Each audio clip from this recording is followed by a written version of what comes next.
I have watched this presidency closer than any other because of my past, and good God, everything he touches turns to shit. Yeah. And it seems to be that he turns it to shit in the most callous and horrible way possible for as many people as he can make it that way. Yeah. It's incredible to me that so many people are on board with the suffering of others, and it seems to be the almost the selling point. Yeah. You know, I can remember discussing with somebody the other day, I don't care if somebody's here legally or illegally. At the end of the day, that's still a human being that we're talking about. Now, if this person has gone and murdered people or done something like that, well, then they should answer for it. But every person deserves due process. Every person. And that's the way the Constitution is written. That was the one thing that all 9 Supreme Court justices even agreed on. Mm-hmm. Is that everybody should get due process. Yeah.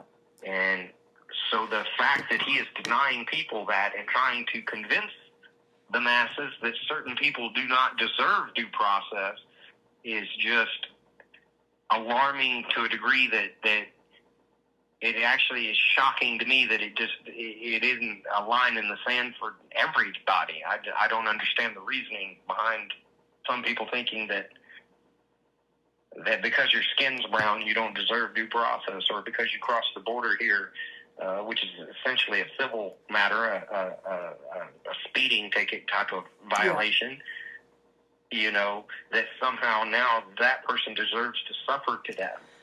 On such a subject, something that I'm simmering with in terms of timing of publishing the files, you know, there's, on one hand, I want to publish sooner than later.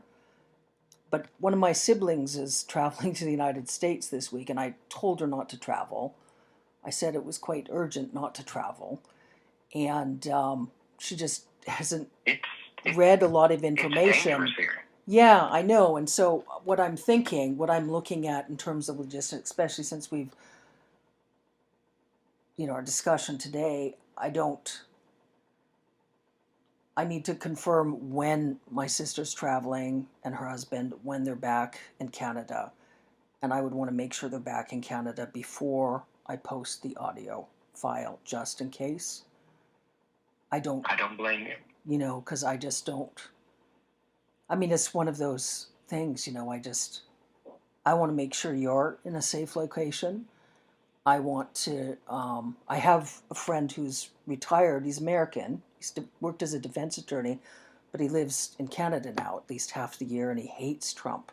And I got a call into him. He was a defense attorney in the United States, and I want to run through some things with him, see if he has some suggestions just in terms of preparation, in terms of, you know, so we're okay. So if there's a deluge of press, maybe folks will ignore, maybe there'll be a bunch of press contacts.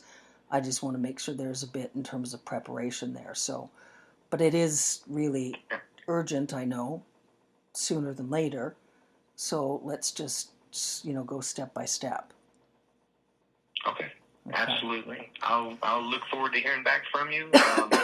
Yeah, and there is one other entity that is right now going through some flight logs, and I think they're going to schedule talking to me tomorrow. I think it was the day that they had. So they are looking for my name and my dad's name in different itineraries to try to piece it together from a different angle. Yeah, and who are the folks you're speaking to there? There, I have the name on there. I don't have it on the top of my head. Hold on. I sent him an email. Let me look at my email. The Crustian Daily ICE list. Okay, that's right. So they're looking through there. Yeah. Okay. Yeah. When you speak to them, maybe just tell them that. Don't mention my name, but just say you're speaking to someone that's helping them with. That's helping you in terms of court-related, affidavit-related, and that I'm planning on publishing some discussions with us imminently, and if Okay. they would, I just want to, I want to make sure that it doesn't get the waters don't get muddied inadvertently.